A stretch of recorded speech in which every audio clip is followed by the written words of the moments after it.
حالا میفهمی که چرا جنگ غزه 11 ضرب در 2 باید طول بکشه. حالا میفهمید که چرا 11 سپتامبر 11 ماه نهم اتفاق میفته، 911 روز بعدش انفجارهای میده. کشور اسرائیل در طول و عرض تلاقی 33 درجه زمین باید واقع بشه. 4 جای دنیا تلاقی 33 درجه داریم. کجا؟ 2 تاش وسط اقیانوس، 2 تا کشور میشن، یکی اسرائیل و یکی آفریقای جنوبی. ما انقلاب کردیم با 2 تا کشور ارتباط سیاسی نداشتیم. کدوم کشورها بودن؟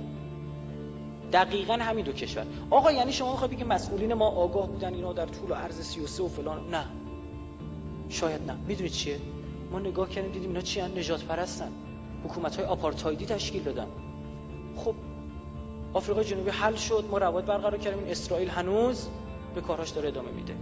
دلیل خب نجات پرست بودن اینها چی بود؟ به خاطر اینکه صهیونیست‌ها علاقه داشتن تو این نقطه از کره زمین زندگی کنن. این همه جزیره برمودا واسهتون میگه نامش کشکه. جزیره برمودا برای اینا مقدسه که شد تو عرض 33 طول 66 قرار گرفته، 2 تا 33.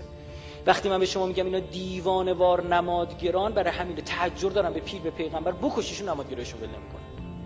اصلا من میگم یک مورد مثال نقص سراغ ندارم. خودش میخواد به ایران حمله کنه، همه کارشناسان نظامیش میگن کویر سمنان. کجا حمله میکنه؟ کویر طبس. واسه چی؟ مدار 33 درجه قرار گرفت. بمیره این نمادگراییشو داره. 21 دسامبر 2012 جمع بکن عددشو میشه چند؟ 11. 11 ژوئن بازی جام جهانی رو آغاز میکنن اینا. این اصلا بمیره اینو استفاده میکنه و نخواهد داد هرگز. خب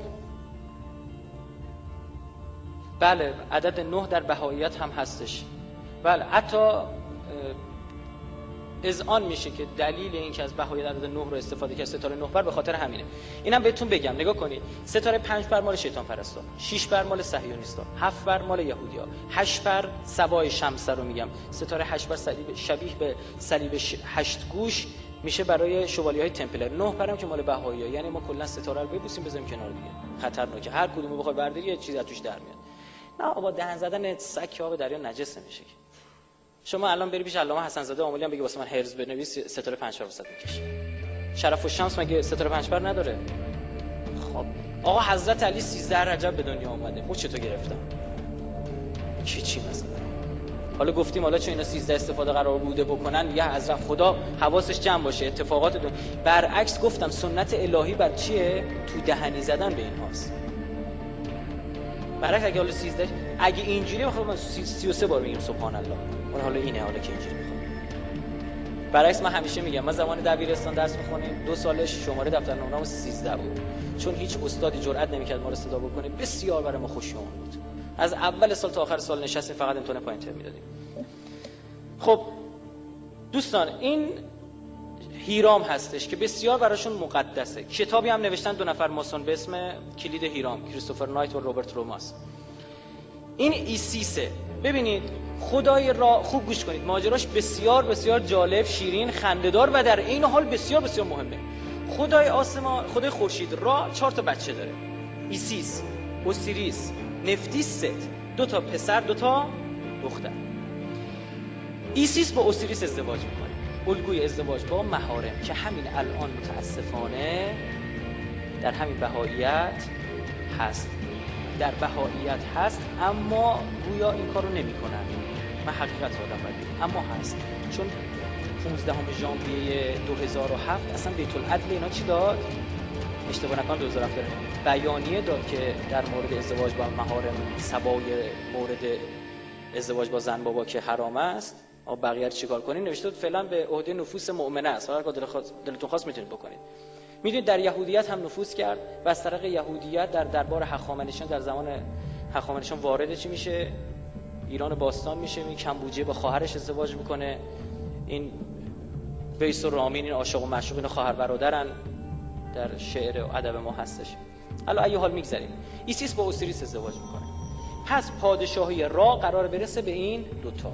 ست شاکی میشه، میگه ما اینجا بشینیم بغل شما همه چی رو به قولی صاحب بشین. یواشکی یه روز این اوسیریس رو میبره لب رود نیل میزنه میکشدش. 14 تیکش میکنه به خاطری هم که این که گویا اصلا این به هم چسبوندن اعضای بدن و زنده شدن شایع هست در بین این اسطوره‌های مصر باستان، میره چیکار میکنه؟ میبره هر کدومو یه بر دنیا قایم میکنه که این دیگه اصلا ایسیس نتونه پیدا کنه. ایسیس با نفتیس با خواهرش میپرسن، میگن بابا این یارو ست نامرد داشت با اوسیریس اینوری میرفتن سمت رود نیل، میگه نکنه بلای سرش بیاره. میبینه بله یه تیکش اینجاست، بقیه تیکه ها نیست. میره میگرده، خانم ایسیس الهه با حاصل خیزی و باروری در مصر باستان میگرده، 13 تا تیکه بیشتر نمیتونه پیدا کنه. فقط 13 تا تیکه میتونه پیدا بکنه، یک تیکه اصلی رو نمیتونه پیدا بکنه. و عذر میخوام ازتون، مبحث تاریخی است مجبورم میگم، حالت تناسلی اوسیریس رو نمیتونه پیدا کنه. معلومه نیست نامرد کجا برده بوده، انداخته بوده، قایمش کرده بوده. لذا میاد اینها رو به هم میچسبونه با نفتیس، با اوسیریس نزدیکی میکنه و بچه دار میشه. خب این غیر ممکن هست. چطوره؟ میگن شیطان حلول کرد در بطن و رحم ایسیس و هروس به دنیا. اوسیریس وقتی زنده میشه، بعد از زنده شدنش و این اتفاق، میره به دنیای غربه، میره اونور رود نیل، میشه خدای مردگان، خدای سرزمین مردگان. 13 یکی دیگه از دلایل تقدسش اینه که گفتم خدمتتون عرض خواهم کرد. ایسیس نمادش میشه اوسیریس نمادش میشه خرگوش و نماد زندگی جاودان پس از مرگ و فلان. این ایسیس هستش که شما به چند تا نکته باید دقت داشته باشید. یکی این آنخ که در دست اینها هست، درسته میبینید؟ یکی تصویر شاهین در اینجا که نماد هروس هست. یکی دو شاخ که در از بین اینها خورشید طلوع کرد. این تصویر دیگه از ایسیس که اینو با خورشیدی که روی سر داره بشناسید، در مقابل کی؟ نفرتیتی، همسر اخیناتون. این اوسیریس هستش. باز هم شما این آنخ که در دستش هست ببینید، همون کلیدی که دست کاهنای مصر باستان تو سریال حضرت یوسف میدیدید. تک چشم رو هم اینجا عنایت داشته باشید. این ست هنگام کشتن اوسیریسه. این ریش اوسیریس هم اخیراً باب شده، خیلی مد شده. را خدای خورشید در مقابل هروس که به صورت شاهین نشونش میدادن و بقیه خدم و حشم به قولی. در آخر خدای خورشید وقتی باشه، خدای ماه هم براشون ساختن. در مقابل را خدای خورشید، خدای ماه توت رو ساختن، به شکل لک لک نشون میدن چون منقار شبیه هلال ماهه. اون که نمیتونه عزب باشه، یه همسری هم به نام خدای نظم و سامان براش میسازن، برای خدای ماه توت، خدای مات. این هست مسئول نظم و سامان. نفتیس خواهر دیگه اینها. دلیل داره اینها رو دارم بهتون معرفی میکنم، چون اینها به وفور امروز شما دارید میبینید تو فرهنگ غرب. فرهنگ غرب که ریشه در اروپا داره، امروز شما دارید همین ها رو میبینید. این هروس که به شکل شاهین نشون میدن. خدای را اینا اعتقاد داشتن خدای خورشید از مشرق طلوع میکنه، در مغرب غروب میکنه. حالا صبح چه جوری از اون ور میاد، این بدبخت بیچاره نه حرکت وضعی میدونه چیه، نه انتقالی میدونه چیه، هنگ کرده. میگفت از زیر زمین میره با مار و عقرب و کژدم و فلان این چیزا میجنگه، دوباره از اون ور میاد بیرون. فقط کافی بود یه خسوف یا کسوفی بشه.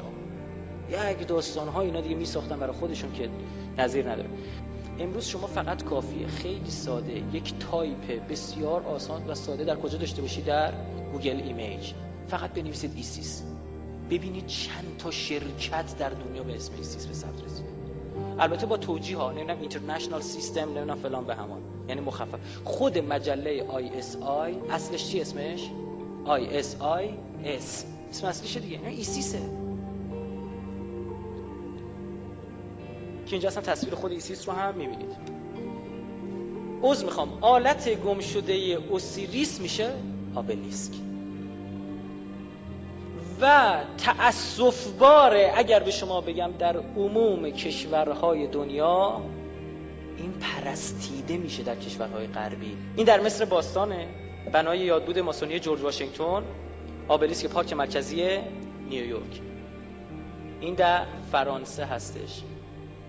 خیلی عجیبه ها، اینا اروپایی هم. دارم ترکیب فکر میکنین خدا نداشتن خودشون، از این خدایان تا دلتون بخواد خدا داشتن. اینا آب، برق، گاز، تلفن، خورشید، ماه، فلان، هر چی بگی اینا خدا داشتن. و چجوری میاد به مصر باستان گیر میده؟ تحت تفکر فراماسونری قرار داده و فراماسونری تحت تفکر کابالا و کابالا از یهود که از مصر قرض گرفته. ببین چقدر قشنگ آنگاه زدم تا برسی به اینجا. خود برج ایفل یک آبلیسک فانتزی. میدونید که آقای مهندس ایفل و فردریک آگوست بارتولدی هر دو ماسون